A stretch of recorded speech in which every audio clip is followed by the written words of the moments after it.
pulls and pushes of governance, gaps you will find, and efficiency and laziness you will observe in various departments, ministries, and institutions will be a great learning curve for you. And I'm sure before you join your great universities and institutions, we'll have another session so that I can sit down and listen to your very fact of matter analysis, feedback, and which will be very, very helpful for me and my colleagues to further improve our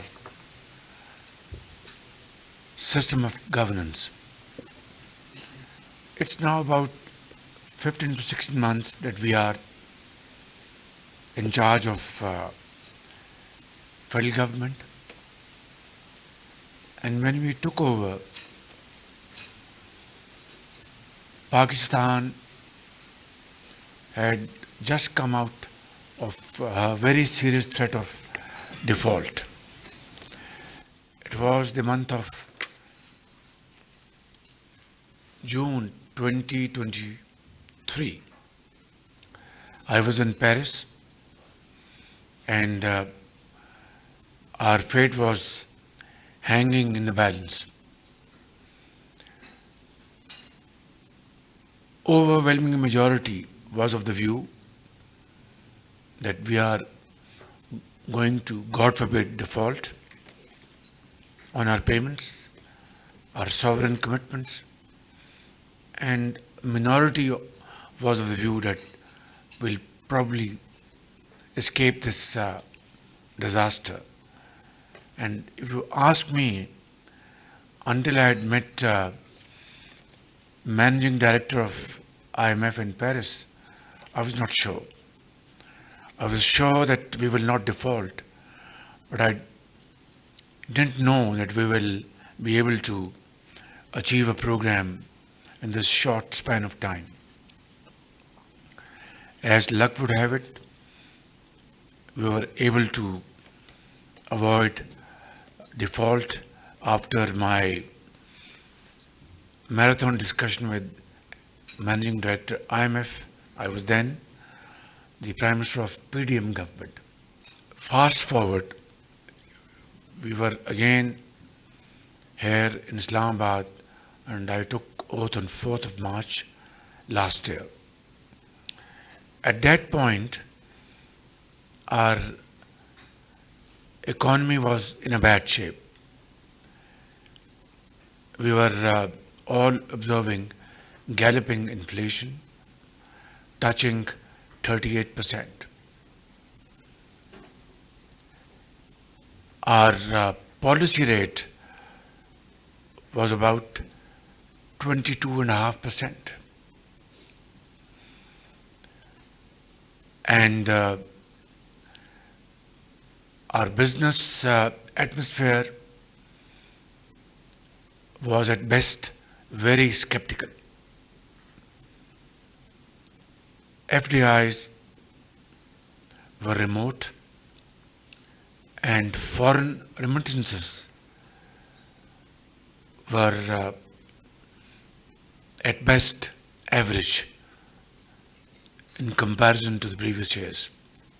And we took upon ourselves this onerous responsibility, huge burden, that we will march in unison, work with sincerity of purpose, seriously, and then leave things to Allah Almighty. Fast forward, as luck would have it, our teamwork, joint efforts, paid dividends, and as we are sitting in this hall, our policy rate has come down from 22.5% to 11%. So there is great space, that policy rate will come down, which will result in what? People will withdraw their deposits, sums of monies from the banks, and invest in areas where they will get higher returns than what they are getting from banks at this point in time. Udan Pakistan program has taken off, and it took months to finalize this program. And I think I personally chaired a number of meetings with experts, politicians, bureaucrats, and finally we were able to conceive this Udan Pakistan, under whose umbrella we're all sitting here. You as very enterprising young interns, I as a servant of the people of Pakistan, and of course ministers and bureaucrats and experts. We set out on a roadmap which was very challenging, and it is still very challenging. Reforms, long overdue reforms, structural changes which had not taken place for decades, or business as usual. That is not with me, and that is not with Nawaz Sharif. Pakistan had to undertake these long overdue, deep structural changes if we had to find our lost place in the community of nations through hard and untiring efforts. So, I'll give you a couple of examples. Federal Board of Revenue is the agency which is like our tax collector. Import duties, income tax, land revenues, etc. All tax revenues are collected by Federal Board of Revenue. 16 months down the line, I have chaired these reform package every week, literally every week. Sat down with FBR chairman, officials, and to start with, we threw out the most corrupt lot in FBR. And you know, in this country, जब इस तरह की change अभी होती भी नहीं है, तो सिफारिशें पूरे मुल्क से आती हैं. So I knew that if I have to weed out undesirable element from FBR, I should be mentally prepared to face telephone calls, meetings, safarish from left and right. कि जी ये ना करें, ये इसको रहने दें, उसको कर दें फलां. So I was absolutely clear in my mind. We got their lowdowns, credible lowdown from agencies, and then took decisions which were never taken before. Officers ranging from grade 22 to grade 20 were sent home without any delay, and knowing my little humble reputation from Punjab, बहुत कम सिफारिशें आई. They knew that I will not entertain these sifarishes from all over the country. Then there was all pep talk of digitization of FBR. It was all on papers. No actual step was taken in reality, except just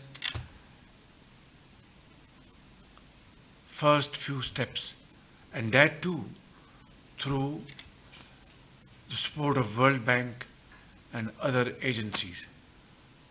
Pakistan's own resources were hardly used, and this has been our pattern, our lifestyle throughout our history, because shrewd bureaucrats, they understand this business very well, and they know how to hoodwink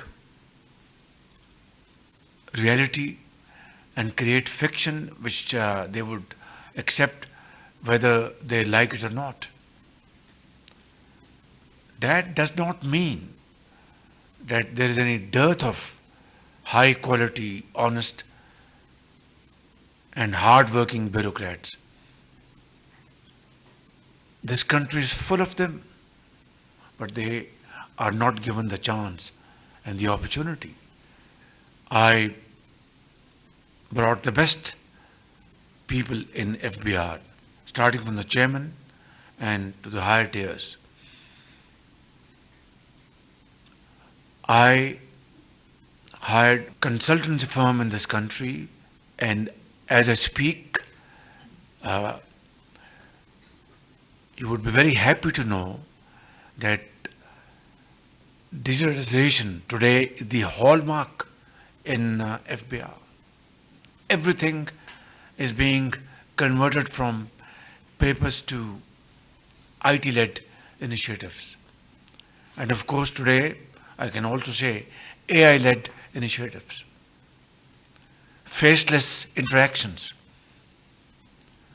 These terminologies were unknown in FBR, and as a result, I can quote one or two examples.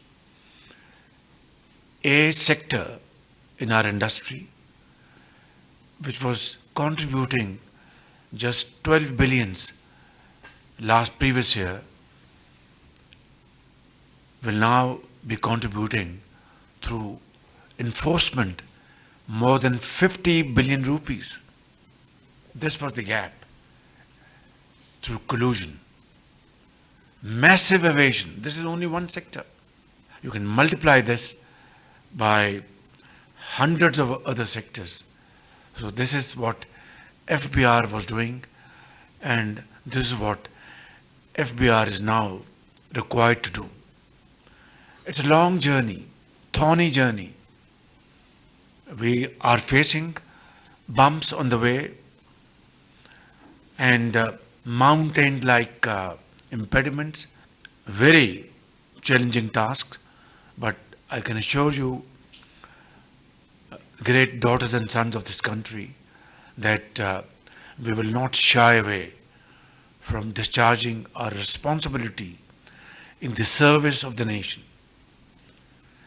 And I have never taken any credit for myself, because I believe in teamwork, actual teamwork. And those who are great team players, I salute them. And those who do not, I send them home. And this is not through knee-jerk action. It is their performance which is being judged through KPIs.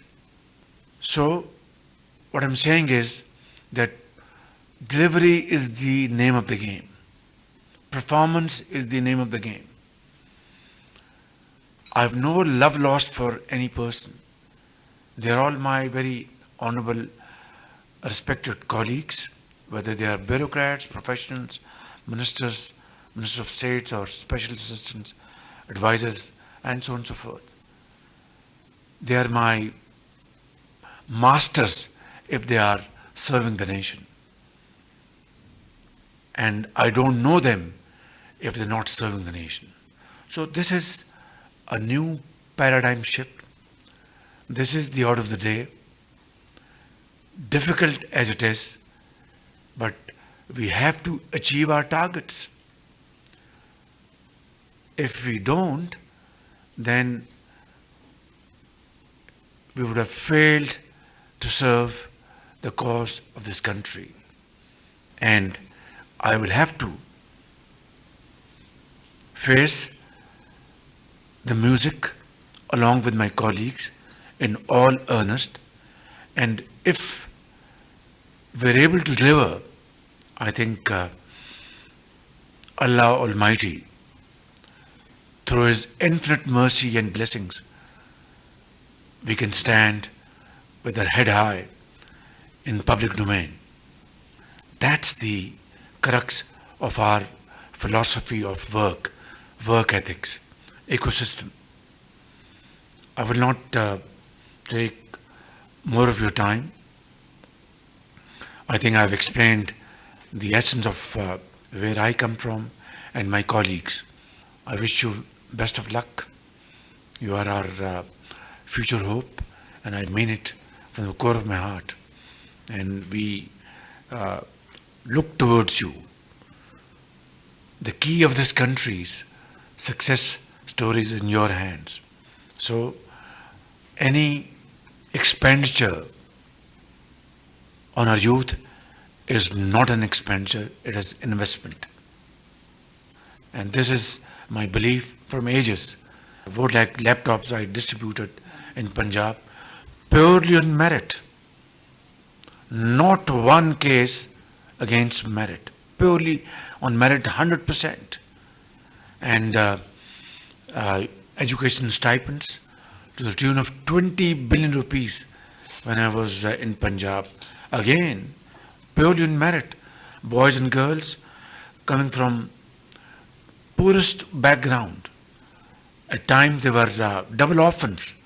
We offered them stipends, and today they are PEEF scholars, graduated from various universities of the world. They are engineers, doctors, teachers, and whatnot. And I think when I will face my Creator, Allah Almighty, and when He will ask me कि तुमने दुनिया में कौन सा काम किया जो मेरी तुम इस अदालत में आए हो, तो मैं ये कहूँगा merit, merit and merit. Young boys and girls, thank you very much. Very grateful. Any question you have, I am here to answer, but be kind on me. If I talk about my fellow students, many of them get into excellent universities, Ivy League universities, including my own brother and my other fellow students who have been accepted into Cambridge, Oxford, Columbia. But there's no federal funding to support their university education.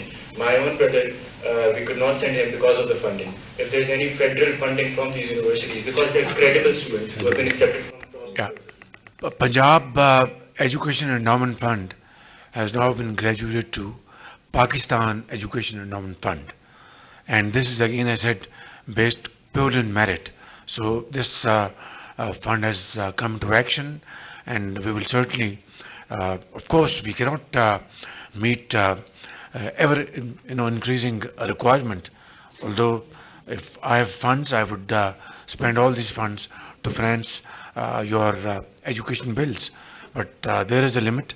Within that limit, inshallah, we will certainly, take up this issue, and this is very, very near and dear to my heart. Pakistan, as we know, is one of the most vulnerable countries to climate change. हम लोग climate change पे इतना contribute नहीं करते हैं जितना हम उससे affect होते हैं. This is a major problem, and as I'm aware that we plan to become from the top 25 economies of the world. Pakistan is one of those unfortunate countries, the first 10 countries around the globe which is exposed to climate change. And we had a very, very bitter taste of it back in 2022 when large swaths of our land, particularly in Sindh and Balochistan, were submerged, and the country suffered a loss of $30 billion. Just keep in mind that we contribute to these emissions not even a fraction of a percent. I know that. Not even a fraction. And we're the most affected. And yet we are most affected country. Finally, young boys and girls, I'd like to congratulate you for two things. Pakistan was a victim of aggression in the month of May. Uncalled for. Uncalled for. This Pahalgam incident, sad as it was, and it is, Pakistan had no contribution in that. Two, I offered a straight proposal to Eastern neighbor that let's have this matter investigated by an international body comprising of countries which both countries would agree to. India never even commented on this proposal, let alone, agree or disagree. And then on 6th and 7th of May, they attacked Pakistan. And as a result, 55 innocent Pakistanis were martyred in Bahawalpur, other places, and then, of course, in Azad, Jammu and Kashmir. And hundreds were injured. And we defended our country. That was our basic duty, our responsibility. In that self-defense, action, 6 planes were downed. And then, as if it was not enough, during the night of 9th and 10th May, India attacked Pakistan again. And then in retaliation, on 10th morning, we responded with full might, which taught our enemy a lesson of their life. What I want to really bring up over here is, it was the result of unity of thought and action. The entire nation, from Karachi to Peshawar, was supporting our armed forces, and our armed forces showed the highest level of professionalism, acumen, and bravery, and that led to this victory. Alhamdulillah, we won this conventional war through modern techniques, modern technology, and so on and so forth. And flashing point of a nuclear war never came. By the grace of God, inshallah, it will never come. Our nuclear program is for our self-defense. It is not for aggression. Thank you very much. God bless you. Pakistan, Zindabad.